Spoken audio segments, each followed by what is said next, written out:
So hello my dear कॉमियंस, कैसे हो यार? मुझे उम्मीद है सब होंगे झकास। तो बस फिर आप निक भैया आए हैं, क्या खास लाए हैं? तो देखिए आज मैं आपके लिए तीन छोटे छोटे टॉपिक्स हैं, accounting standards, Ind AS and IFRS, ये सारे लेकर आया हूं। तो एक ही लेक्चर में इसको समझेंगे। 11th क्लास में बहुत ज्यादा इसकी डिटेलिंग नहीं है ना, तो जितनी है उतनी ही अपन को पढ़ना है, ठीक है जी। वैसे देखा जाए तो भैया ये सारी चीजें क्या है भैया जी? ये सारी चीजें कॉमन है, बस छोटा छोटा इनका दायरे की वजह से थोड़े थोड़े से डिफरेंस है। एएस क्या होता है भैया? जो देश में अप्लाई होता है, यानी कि अगर मैं वैसे समझाऊं आपको तो बहुत बेसिक सी पॉइंट है, आपको इतना ही समझना है। एएस यानी अकाउंटिंग स्टैंडर्ड। ये एएस जो है ये कंट्री पे अप्लाई होता है। ये आपका पूरा वर्ल्ड है, ठीक है जी, ये पूरा वर्ल्ड है। ओके, इस पे चलता है भैया आईएफआरएस, अगर आप इंटरनेशनली बिजनेस करते हो तो, ठीक है जी। और ये आपका क्या है? इंडिया है, ठीक है जी। मान लीजिए यानी कंट्री है, सिंगल कंट्री। अब इन दोनों के बीच में एक पुल का काम किया जाता है, एक पुल का काम किया जाता है, तो उसको बोलते हैं अपन इंडियस। बस इतना सा काम है, बस इतनी सी ही बात है, ठीक है।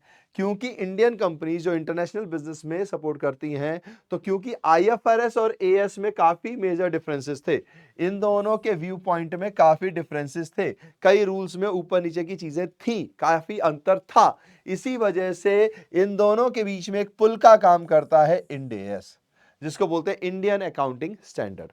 तो बातें सब सेम है, क्योंकि ये भी अकाउंटिंग स्टैंडर्ड ही बता रहा है, ये भी अकाउंटिंग करने की स्टैंडर्ड ही बता रहा है। बस अब हमें, जैसे मैंने आपको बताया था कि सीए फाइनल में जब आप जाओगे तो अकाउंट्स नहीं बोलते, फाइनेंशियल रिपोर्टिंग बोलते हैं, फाइनेंशियल रिपोर्टिंग बोलते हैं। तो यहां पर ऐसे ही एफआर बनता है, ठीक है जी, ठीक है जी। है सेम कि हमें अकाउंटिंग करने के लिए क्या क्या चीजों को ध्यान में रखना चाहिए, किस तरीके से अकाउंटिंग बिजनेस बनाने चाहिए, उसमें क्या रूल्स रेगुलेशंस होते हैं, यही सारी बात की गई है।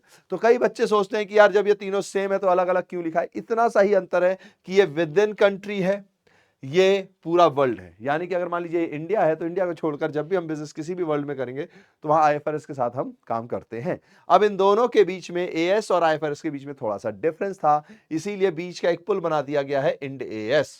ओके, चलिए अब शुरू करते हैं। तो जितना 11th का है हम उतना ही करेंगे, है ना। वैसे तो ये बहुत बड़ा चैप्टर है, जब सीए में जाओगे, सी फाइनल में जाओगे तो आपको खूब सारे इंड एएस पढ़ने को मिलेंगे, इंटरमीडिएट में आपको खूब सारे एएस पढ़ने को मिलेंगे, ठीक है। तो अपने के पास उतना नहीं है ना, तो बेसिक बेसिक समझते हैं। चलिए शुरू करते हैं।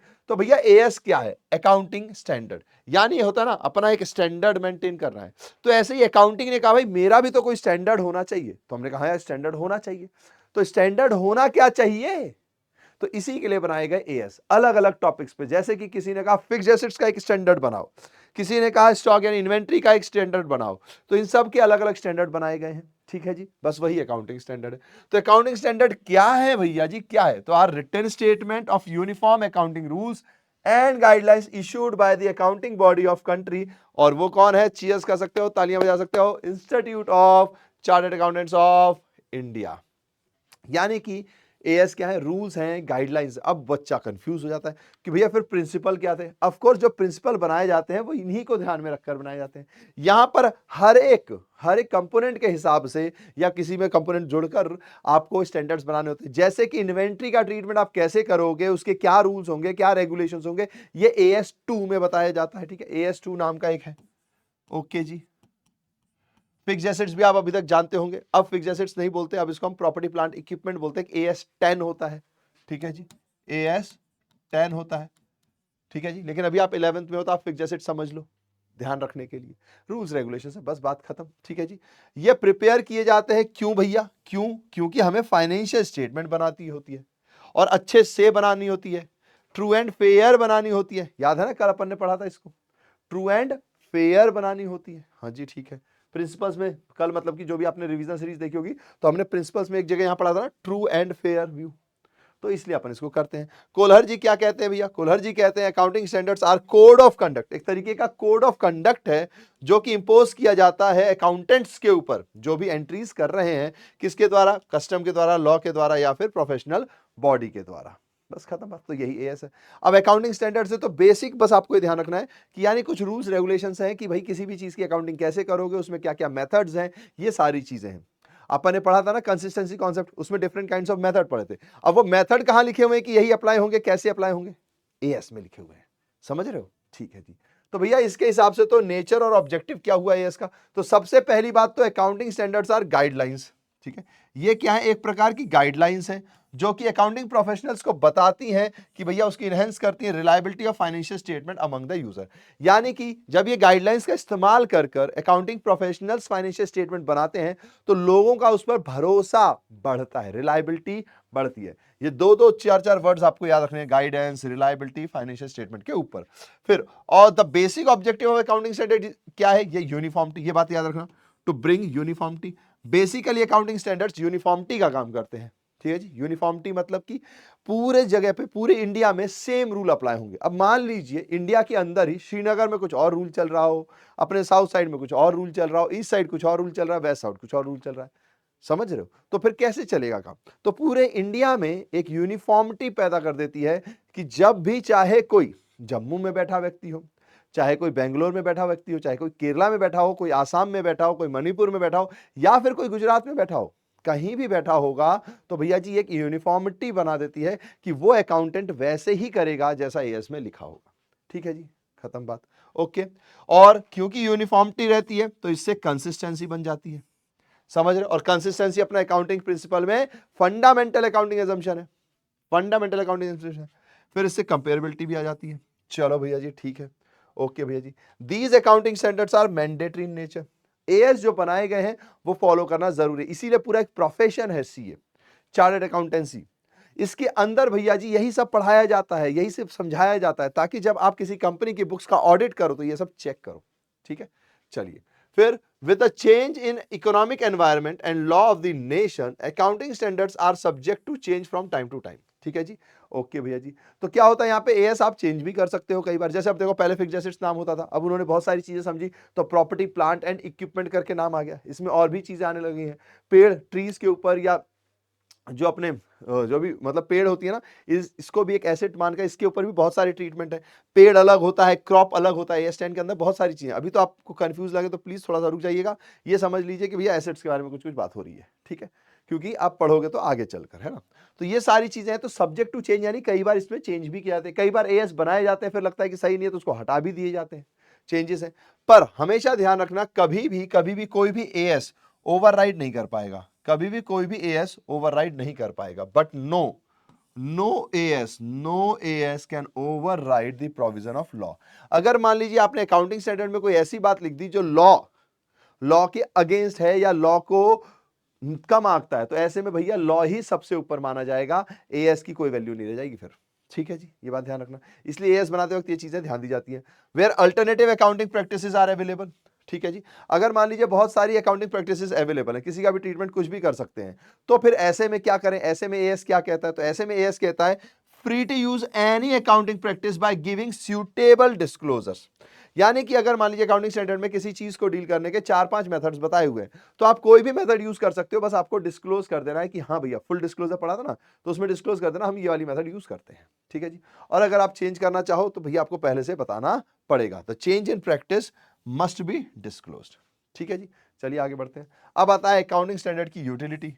क्या यूटिलिटी है, तो यही यूटिलिटी है भैया। सबसे पहली बात भैया, ये आपके लिए रूल एंड गाइडलाइंस की तरह काम करते हैं, है ना, तो आपकी फाइनेंशियल स्टेटमेंट बनाने में आपकी मदद होती है, इससे आपकी कंसिस्टेंसी आती है, इससे यूनिफॉर्मिटी आती है। आप अगर चाहो तो एक साल का दूसरे साल से, एक कंपनी का दूसरी कंपनी से कंपेयर कर सकते हो, यही फायदा होता है। Accounting standards are mandatory in nature, यानी कि भैया एएस क्या है, मैंडेटरी इन नेचर है, ठीक है भैया जी। इससे हमारी क्या होते हैं भैया, कॉम्प्लायंसेस चलती हैं। अब आप कह सकते हो भैया एक मिनट रुको जरा, ये और ये सेम क्यों लग रहे हैं, तो सेम ही है भैया। जैसे अपन को याद होगा, अपन ने पढ़ा था ना अकाउंटिंग के objectives, functions, merits, demerits, advantages, same ही थे ना, वो ये ऐसे ये भी सेम है। क्योंकि मेन बात यही है ना कि जो अकाउंटिंग स्टैंडर्ड्स के ऑब्जेक्टिव्स हैं वही तो इसके अंदर पे यूटिलिटी आएगी, ठीक है जी। तो इसीलिए मैं कह रहा हूं कि बहुत ज्यादा टफ टॉपिक ये नहीं है, ठीक है। Now mandatory nature of accounting standards ensure complete disclosure of accounting policies, ठीक है जी। आपको सारी पॉलिसीज भी यहाँ पे मेंटेन की जाती है, आप उसको पूरा डिस्क्लोज करते हो। पॉलिसी का मतलब वही है जो अपन ने लास्ट में पढ़ा था कि अगर आप मेथड चेंज कर रहे हो तो आपको बताना है, फुल डिस्क्लोजर देना है ना, ठीक है जी। तो बस यही इसकी यूटिलिटी है, बात खत्म। चलिए भैया, तो भैया क्या अकाउंटिंग स्टैंडर्ड में कोई लिमिटेशन नहीं है, तो देखिए जैसे अकाउंट्स में लिमिटेशन है वैसे ही इसमें भी है। पहली चीज ये है, मान लीजिए मैं हूं एनालिटिकल आदमी, अब मेरे को लग रहा है कि यार ये एएस ना इस व्यक्ति पे अप्लाई नहीं होना चाहिए, या फिर मुझे लग रहा है कि इसका ना कोई और सही ट्रीटमेंट हो सकता है, तो क्या मैं अपनी ओर से कोई सजेशन दे सकता हूं? नहीं दे सकता। मैं एक तरीके से एक एएस के अधीन हूं, एएस में जैसा लिखा है मुझे वैसा प्रेजेंट करना है, तो उसकी वजह से ये रिगिड इन नेचर हो जाता है। रिगिड इन नेचर का मतलब क्या है कि मैं अपने हिसाब से कोई ट्रीटमेंट सामने वाले को सजेस्ट नहीं कर सकता, मेरी इंटेलेक्चुअलिटी पे कोई भी मतलब राइट्स नहीं आता, या मैं सामने वाले को कोई सजेस्ट नहीं कर सकता, तो मेरी इंटेलेक्चुअलिटी का कोई फायदा नहीं है। फिर जो वहां लिखा हुआ है मुझे एज इट इज बताना है भैया, ठीक है जी। तो मैं एक तरीके से क्या हूं, गेट कीपर टाइप का हूं कि भैया ये बात लिखी गई है, यही फॉलो होगी, अपना दिमाग नहीं लगाना, जबकि यार दिमाग लगाने का मजा अलग होता है ना। तो ये रिगिड इन नेचर है। रिस्ट्रिक्ट इनिशिएटिव, यानी कि मान लीजिए मेरे मन में कोई चीज आ रही है, कोई ट्रीटमेंट आ रहा है, लेकिन मैं नहीं कर सकता, तो ये इनोवेशन के लिए कहीं ना कहीं रिस्ट्रिक्शन है।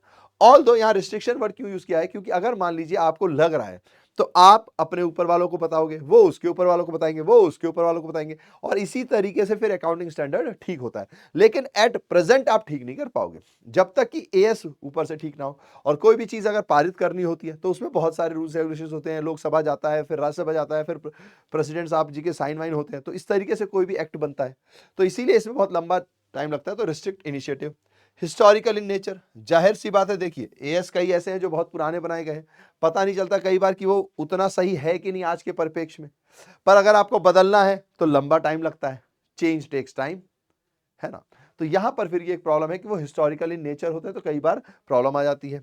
फिर ऑब्स्ट्रैक्ट जजमेंट, यानी कि भैया अगर एएस में कुछ लिखा हुआ है तो मुझे उसी हिसाब से काम करना है भाई, तो मेरा एज एन ऑडिटर एक जजमेंट है, एक अपनी इंटेलेक्चुअलिटी है, जो मैंने ऊपर बताई आपको, वही पॉइंट के बस इन्होंने क्या किया, 3-4 वर्ड डिफरेंट डिफरेंट कर दिए हैं, तो भैया वो ऑब्स्ट्रैक्ट हो जाएगा, क्योंकि मैं अपना जजमेंट लगा नहीं सकता, मैं अपनी ओर से कोई सजेशन दे नहीं सकता कि भाई इसका ऐसा भी ट्रीटमेंट कर लो, एएस में लिखा तो आपने कैसे करा दिया, आपका तो काम था कि एएस में जो लिखा है वो करवाओ, वो तो छोड़ो, आप अपनी घर की दुकान चला रहे हो, अच्छा ज्यादा हीरो बन रहे हो, तो ये ध्यान देने वाली बात है, ठीक है।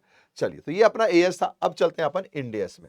तो ये देखो, ये सब सेम है ना, मैंने पहले भी बताया, फिर से बता दे रहा हूं, बस इसमें कुछ कुछ वर्ड्स का दायरा है। अब इंडियस जो है, जब आप बिजनेस दूसरी कंट्रीज से करते हो तब अप्लाई होता है, ठीक है जी। तो देखिए, इंडियस और Indian accounting standard are Indianized version of IFRS, international financial reporting standard, ठीक है जी। हमने क्या किया, एक पुल का काम किया है, क्योंकि एएस और आईएफआरएस में बहुत प्रॉब्लम थी, बहुत सारे डिफरेंसेस थे, तो उस वजह से अगर कोई हमारे देश में वर्क कर रहा है और उसको बाहर भी वर्क करना है, तो दो प्रकार से बनाना पड़ता था, एएस के हिसाब से अलग, आईएफआरएस के हिसाब से अलग, तो इसलिए उसके लिए इंडियस बनाया गया है। परंतु क्या भैया अब इंडियस बनने के बाद आईएफआरएस और इंडियस बिल्कुल सेम हो गए? नहीं, थोड़े बहुत अंतर है, लेकिन काफी अंतर खत्म हो गए हैं, ठीक है जी, काफी डिफरेंसेस खत्म हो गए। तो भैया जी इंडियस क्या, इंडियनाइज्ड वर्जन है, ठीक है जी। तो बातें सेम है, बस यही तो है ना कि इंडियनाइज्ड वर्जन है आईएफआरएस से मैच कराने के लिए, मेन थीम सेम है, ठीक है जी। तो IFRS are set of accounting standard developed by International Accounting Standards Board (IASB), on the basis of which financial statement of enterprise are prepared and presented to its user. IFRS क्या है भैया? तो IFRS एक set of accounting standards हैं जो कि international accounting Standard board के द्वारा बनाए जाते हैं, जो इंटरनेशनल लेवल पर बैठकर अकाउंटिंग देखते हैं, ठीक है जी। चलिए भैया आगे बढ़ते हैं। इसके साइलेंट फीचर्स क्या है? बहुत ज्यादा है नहीं। इंडियस आर मॉडिफाइड वर्जन, देखो कुछ कुछ चीजें याद रखना, हो सकता है 2-2 नंबर में आ जाए। मॉडिफाइड वर्जन है, comprehensive and cover a wide area of comprising revenues, expenses, losses, assets, liability and equity। अभी तक आपने अगर पढ़ा भी होगा या मैंने कभी आपको बताया भी है, तो मैंने क्या बताया, बैलेंस शीट में एसेट्स और लायबिलिटी, कैपिटल वर्ड पढ़ा है। यहां पे देखिए अलग अलग चीजें हैं, यहां पे एरिया थोड़ा ज्यादा है, यहां पर ये revenue, expense, loss, assets, liabilities and equity, इन सब के ऊपर थोड़ा ज्यादा डिस्कशन करते हैं, यहां पे ज्यादा पॉइंट्स हैं, बेसिक पॉइंट ये है, ठीक है जी। इंडियस आर प्रिंसिपल बेस्ड, ये इंपॉर्टेंट है, इसको आपको ध्यान रखना है। ये आपको अगर आप सीए में फाइनल में जाओगे तो वहां पे भी ये पॉइंट आप मिलेगा आपको। इंडियस आर प्रिंसिपल बेस्ड, यानी कि हम यहाँ पे क्या देते हैं, अकाउंटिंग प्रिंसिपल्स देते हैं ना। तो AS are principle based, under Ind AS items are shown in the balance sheet the principle associated with each item, यानी कि जब हम बैलेंस शीट में किसी आइटम को लिखते हैं तो उस आइटम से रिलेटेड जो प्रिंसिपल लगे रहे होते हैं उसके बेसिस पर लिखते हैं, इसलिए प्रिंसिपल बेस्ड है, ठीक है जी। इंडियस ले emphasis on transparency and accountability. अब देखो कुछ नए वर्ड्स मिल गए, वहां पे याद है अपने क्या वर्ड थे, कंसिस्टेंसी वर्ड था, देखिए मैं फिर से दिखा दे रहा हूं, मैंने लिखवाया था आपको, है ना, कंसिस्टेंसी, यूनिफॉर्मिटी, कंपेरेबिलिटी, ये वर्ड्स थे। अब इंडियस में जब अपन गए तो इसमें क्या वर्ड जुड़ गए, इंडियस में जब अपन गए तो इसमें क्या वर्ड जुड़ गए, देखिएगा, ट्रांसपेरेंसी। ये थोड़े थोड़े से डिफरेंस अगर आप याद रख लोगे तो 2-2 नंबर में आता है, ज्यादा कोई टफ की चीज नहीं है। तो ट्रांसपेरेंसी है, अकाउंटेबिलिटी इसमें ज्यादा आ जाती है, ठीक है, इस पे उस पे ध्यान दिया जाता है। फिर ऑब्जेक्टिव ऑफ इंडियस क्या है, टू ब्रिंग यूनिफॉर्मिटी। कुछ पॉइंट तो कॉमन है भैया, क्या यूनिफॉर्मिटी तो चाहिए भैया, है ना, अदरवाइज हर कंट्री अपने हिसाब से काम करेगी, तो इस कंट्री का आदमी यहाँ पे बिजनेस करेगा तो यहाँ की गवर्नमेंट और वहाँ की गवर्नमेंट तो कंफ्यूजन बना रहेगा, तो ये एक प्रॉब्लम आ जाती है। तो इससे यूनिफॉर्मिटी आती है। To provide information to users about policies adopted in the preparation of financial statement. Ind AS का भी काम यही है कि आप कोई भी पॉलिसी अगर अडॉप्ट कर रहे हो तो उसको डिस्क्लोज करो। सेम ही पॉइंट्स नहीं है, लगभग लगभग सेम ही है। To remove the effect of diverse accounting policy and practices, इसको लाया ही इसीलिए गया है कि जो डिफरेंट काइंड्स ऑफ पॉलिसीज थी, डिफरेंट काइंड्स ऑफ प्रैक्टिसेस थे, उनको हटाया जा सके और हर जगह सेम तरीके से अकाउंटिंग हो, ताकि फिर बातचीत करें, डीलिंग करें, कोई प्रॉब्लम ना हो। To ensure consistency, transparency and comparability, वही वाले पॉइंट है, ठीक है जी। ट्रांसपेरेंसी एक नया वर्ड है, याद रखना, इस चीज में आपको लिख लेना है। To improve the reliability and credibility of financial statement. Reliability के साथ साथ क्रेडिबिलिटी वर्ड भी जोड़ दिया कि लोग उस पर रिलाय करें, वो तो ठीक है, पर उसकी शाख भी अच्छी हो, उसकी वैल्यू अच्छी हो, ठीक है, किसकी, फाइनेंशियल स्टेटमेंट की। ये इंडियस का काम होता है। बहुत बढ़िया भैया जी, चलो तो आगे बढ़े। अब है अकाउंटिंग स्टैंडर्ड्स के मेरिट, ठीक है, ये अकाउंटिंग स्टैंडर्ड नहीं, इंडियस के मेरिट्स होंगे। एक मिनट है, ये गड़बड़ हो गया है, प्लीज ध्यान देना इसको।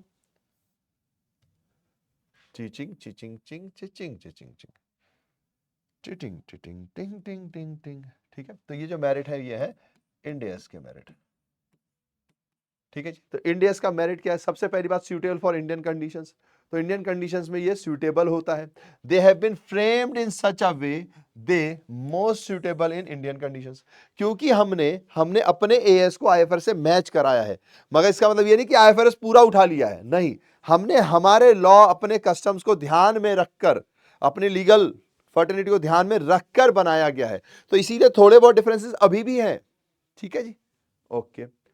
Clear guidelines for financial reporting, financial reporting करने के लिए यहां पर क्लियर गाइडलाइंस हैं। आपको एसेट्स को कैसे ट्रीट करना है, लायबिलिटी को, इक्विटी को, ये सब इसमें बताया गया है। इसमें अच्छे से वेल डिफाइंड है, देखो क्या लिखा हुआ है, वाइड डिफाइंड नहीं, वेल डिफाइंड होगा ये वेल डिफाइंड है, वाइड डिफाइंड भी कह सकते हो, वाइड भी कह सकते हो वैसे तो, हाँ, वाइड भी कह सकते हो, यानी बहुत अच्छे से संपूर्ण रूप से बताया गया है, ठीक है। वाइड मतलब संपूर्ण रूप से। ना यूनिफॉर्मिटी इन फाइनेंशियल रिपोर्टिंग, जाहिर सी बात है इसके आने के बाद यूनिफॉर्मिटी आई है ना, हम दूसरी कंट्रीज के आईएफआरएस से अपने आप को मैच करा पाते हैं, पता चल पाता है, तो यूनिफॉर्मिटी तो है ही। तो यूनिफॉर्मिटी आई है तो कंपेरेबिलिटी, कंसिस्टेंसी, ये सारे वर्ड, ट्रांसपेरेंसी, ये सारे वर्ड चिपका दो, ये देखो सारे वर्ड चिपका दो। फिर हेल्पफुल टू इन्वेस्टर्स, जाहिर सी बात है, अब देखो इंडिया के इन्वेस्टर्स तो एएस में भी ठीक थे, लेकिन अगर हमें बाहर से चाहिए, हम सुनते हैं ना डायरेक्ट फॉरेन इन्वेस्टमेंट चाहिए, डीएफआई चाहिए, डीएफआई चाहिए, डीएफआई चाहिए। आप स्टॉक मार्केट में अगर थोड़ी बहुत इंटरेस्टेड हो, आपने सुना होगा आज एफआईआई ने सेल कर दिया, डीआईआई ने सेल कर दिया, इस टाइप के कुछ वर्ड सुनते हैं आप।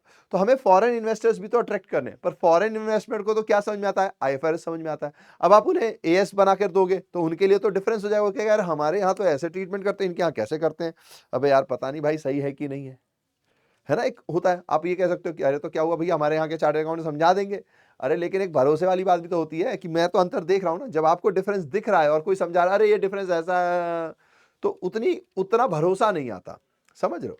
तो ये एक पॉइंट है। तो हेल्पफुल टू इन्वेस्टर्स, क्योंकि अब अपन ने उनकी तरह बनाना स्टार्ट कर दिया, तो इन्वेस्टर्स का भरोसा, क्रेडिबिलिटी, रिलायबिलिटी, ये सब बढ़ गई है, ठीक है जी।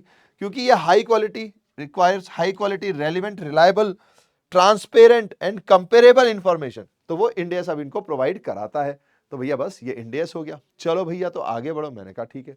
अब आती है बारी आईएफआरएस की। आईएफआरएस कोई बहुत बड़ी चीज नहीं है, वही सारी चीजें हैं। आईएफआरएस का मतलब है इंटरनेशनल फाइनेंशियल रिपोर्टिंग स्टैंडर्ड, और इसका मैंने आपको ये तो बता ही दिया था, यहां देख लीजिए कौन बनाता है। तो IFRS are set of accounting standards developed by International accounting Standard Board, ठीक है जी। तो इसमें वही है कि आईएफआरएस को भैया जी 1973 में India international accounting standard committee, IASC था, ठीक है जी, जो 1973 में बना। इसके अंदर आपके पास UK, USA, Canada, France, Germany, Japan, Australia, ये सारे लोग थे। फिर इन्होंने बनाना स्टार्ट किया institute of chartered accountants of India, ये हमारे काम की चीज है। आईएएससी को एज एन एसोसिएट स्टार्टिंग में ज्वाइन किया था, एसोसिएट मेंबर की तरह ज्वाइन किया था 1974 में। फिर ज्वाइन द बोर्ड इन 1993, तो फिर इन्होंने बाद में 1993 में बोर्ड को पूरा ज्वाइन ही कर लिया। फिर आईएएससी ने टोटल 41 अकाउंटिंग स्टैंडर्ड्स दिए थे, है ना, इंटरनेशनल अकाउंटिंग स्टैंडर्ड्स बोलेंगे इनको। फिर इसमें से कुछ घट भी गए हैं और अब इनकी जो अब जो इनका नंबर है वो है IAS 29 है नाउ। और अब इनको अपन इंटरनेशनल अकाउंटिंग स्टैंडर्ड बोर्ड बोलते हैं, पहले कमिटी था, देखिएगा कहाँ गया, IAS ये रहा, account standard committee, SSS joint ISC, ये रहा सबसे ऊपर है, ठीक है। पहले ये क्या थी, कमिटी थी, अब ये क्या है, बोर्ड के नाम पर इसको कन्वर्ट कर दिया। देख रहे हो, इतने इतने शब्दों में अपन तो सोचते हैं क्या यार, कमिटी बोल दो बोर्ड बोल दो क्या फर्क पड़ता है। एवरेज लोग ऐसे ही होते हैं, हाई क्लास लोग नहीं कमिटी नहीं, इसे बोर्ड बोला जाएगा, इसमें बहुत सारे लोग हैं, समझ रहे हो, ठीक है जी, बहुत सारी कंट्रियां घुस चुकी हैं। तो पहले ये 49 थे, अब इसमें से 12 स्क्रैप हो चुके हैं, 41 थे, 12 स्क्रैप हो चुके हैं, तो अब 29 हो गए हैं, ठीक है जी भैया। चलो आगे बढ़ते हैं। ऑब्जेक्टिव्स क्या है, ऑब्जेक्टिव्स है भैया to develop single set of high quality global accounting standard. देखो यहां पे हर बार आपको क्या वर्ड यूज करना है, ग्लोबल, बात सेम होगी, बस ग्लोबल वर्ड जोड़ दो, इंटरनेशनल वर्ड जोड़ दो, बाकी बात सेम है, ठीक है जी। यहां पर भी भैया ट्रांसपेरेंसी चाहिए, कंपेरेबिलिटी तो चाहिए ही ना, वरना आईएफआरएस का क्या मतलब है। तो है तीनों सेम, बस दायरा अलग अलग है। To promote uses of accounting standards and to bring about the convergence of national accounting standards and international financial reporting standard to high quality level. यानी कि भैया इनमें समन्वय लाना है। और जो हमारे एएस है, मतलब जो अदर कंट्रीज में चलते हैं, सिंगल कंट्री के अंदर जो एएस चलते हैं, उसको ऑल ओवर द वर्ल्ड के इंटरनेशनल लेवल पे जो एएस चलते हैं, इनके बीच में समन्वय बनाना है। यही आईएफआरएस का मेन काम है, ठीक है जी। नाउ आईएफआरएस जो बेस्ड फाइनेंशियल स्टेटमेंट है उसमें क्या क्या आता है, ये हालांकि आपसे पूछा नहीं जाएगा, फिर भी देख लीजिए। जैसे फाइनेंशियल पोजीशन, याद है फाइनेंशियल पोजीशन मैंने बताया था अपने यहाँ बैलेंस शीट को बोला जाता है, तो यहाँ भी बैलेंस शीट बनती है। स्टेटमेंट ऑफ कॉम्प्रिहेंसिव इनकम में इनकम स्टेटमेंट है, ये हमें पता है, हम अभी आप 11th में हो तो ट्रेडिंग एंड पीएनएल अकाउंट बोलते हैं इसको, है ना। आप जब कंपनीज के केस में चले जाओगे तो उसको statement of profit and loss बोलते हैं, ठीक है जी। फिर इसके अंदर एक और स्टेटमेंट बनता है कॉम्प्रिहेंसिव इनकम का। फिर इसके अंदर भैया statement of change in equity बनता है। आप 11th में अभी इसको नहीं समझोगे, आगे चल के समझोगे। चेंज इन इक्विटी का मतलब है कि अगर किसी के शेयर होल्डर्स में कोई चेंज आ रहा है तो वो भी यहाँ दिखाया जाता है। फिर कैश फ्लो स्टेटमेंट अपने यहाँ भी बनाया जाता है, 11th में भले ही नहीं आपको, 12th में होगा आपको। नोट्स टू अकाउंट्स और सिग्निफिकेंट अकाउंटिंग पॉलिसीज भी बताई जाती है, ये भी अपन यहाँ नोट्स टू अकाउंट्स में अपने यहाँ रखा जाता है ना। तो ये सब अपने यहाँ है, बस एक ये वाली चीज है जो आईएफआरएस में अलग से है।